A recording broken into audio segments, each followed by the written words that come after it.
ખૂબ જ મહત્વપૂર્ણ બાબતો। 1. મુઠ્ઠીભર મગફળીને આખી રાત પલાળી રાખો। સવારે મગફળીમાંથી પાણી કાઢીને ચાવો। મગફળીનું નિયમિત સેવન હૃદય માટે ફાયદાકારક માનવામાં આવે છે।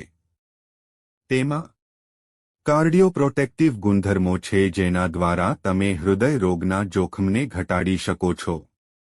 2. પાઇનેપલમાં બ્રોમેલિન નામનું એન્ઝાઇમ હોય છે જે શરીરમાં સોજા અને દુખાવો ઓછો કરવામાં મદદ કરે છે, જે સંધિવા તેમજ અન્ય સોજા સંબંધિત સમસ્યાઓમાં પણ રાહત આપે છે। 3. બાજરીનો રોટલો પાચનતંત્રને સુધારે છે અને ખોરાક સરળતાથી પચી જાય છે। જો કોઈને કબજિયાતની સમસ્યા હોય તો તે બાજરીના રોટલાનું સેવન કરી શકે છે।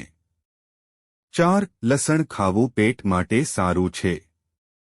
લસણ ઘીમાં શેકીને ખાવાથી પાચન સંબંધી સમસ્યાઓ દૂર થાય છે। ઉપરાંત તે કબજિયાત અને એસિડિટીમાં પણ રાહત આપે છે। તેનાથી ઊંઘની સમસ્યાથી પણ રાહત મળે છે। લસણનું સેવન કરવાથી તમને સારી ઊંઘ આવશે। 5. ગ્રીન ટી વજન ઘટાડવા માટેનું એક પ્રખ્યાત ડ્રિંક છે। જો કે માત્ર તેનું સેવન કરવાથી વજન ઘટતું નથી, તેના બદલે તે ચરબી બર્ન કરવામાં અસરકારક રીતે કામ કરે છે।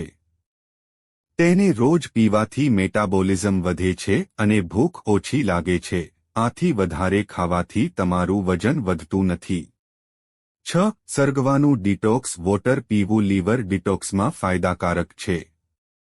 તેને પીવાથી લીવરમાંથી ઝેરી તત્વોને દૂર કરવામાં અને ઓક્સિડેટિવ સ્ટ્રેસને કારણે થતા નુકસાનને ઘટાડવામાં મદદ મળે છે। 7. ઊંઘનો અભાવ ભૂખના હોર્મોન્સને અસર કરે છે જે ઇન્સ્યુલિનને પણ અસર કરે છે। તેનાથી શરીરમાં ચરબીનો સંગ્રહ વધી શકે છે। જો વ્યક્તિ દરરોજ પૂરતી ઊંઘ ન લે તો તેનું વજન વધવા લાગે છે। 8. જો તમે બટાકાને લાંબા સમય સુધી બહાર રાખો છો તો તેમાં બેક્ટેરિયા અને ઝેરી સંયોજનો વધવા લાગે છે। પછી જ્યારે આપણે તેને ફરીથી ગરમ કરીએ છીએ ત્યારે આ સંયોજનો સક્રિય થવા લાગે છે, જેના કારણે પેટમાં દુખાવો અને ગેસની સમસ્યા થઈ શકે છે। 9. જો રાંધેલા ચોખાને યોગ્ય રીતે ઠંડુ કરીને સંગ્રહિત કરવામાં ન આવે તો તેમાં બેસિલસ સેરિયસ નામના બેક્ટેરિયા વધી શકે છે। આ બેક્ટેરિયાને ફરીથી ગરમ કર્યા પછી પણ તેનો નાશ થતો નથી, જેનાથી ફૂડ પોઈઝનિંગનું જોખમ વધી જાય છે। 10. મોઢાના ચાંદાને ઘટાડવામાં મુળેઠીની અસર જોવા મળી હતી અને ચાંદાની પીડામાંથી ઝડપથી રાહત આપવામાં પણ મદદ કરે છે। તે અલ્સર પર એક સ્તર બનાવે છે જે બળતરાને અટકાવે છે અને અલ્સરને મટાડવામાં મદદ કરે છે। 11. કારેલામાં પોટેશિયમ, ફાઇબર અને એન્ટીઓક્સિડન્ટ હોય છે જે હૃદયના સ્વાસ્થ્યને સુધારે છે। તેનાથી બ્લડ પ્રેશર કંટ્રોલમાં રહે છે અને ખરાબ કોલેસ્ટ્રોલ શરીરમાં જમા થતું નથી।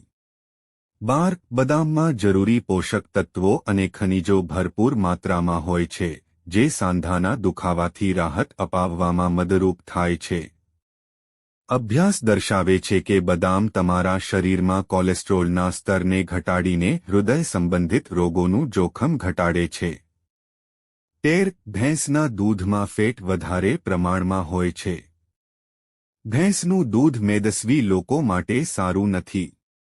સાથે જ જો તમે તમારું વજન વધારવા માંગો છો તો ભેંસનું દૂધ તમારા માટે સારું સાબિત થશે।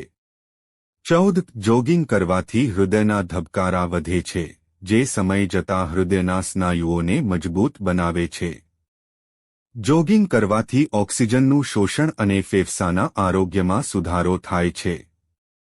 નિયમિત જોગિંગ કરવાથી વજન ઘટે છે।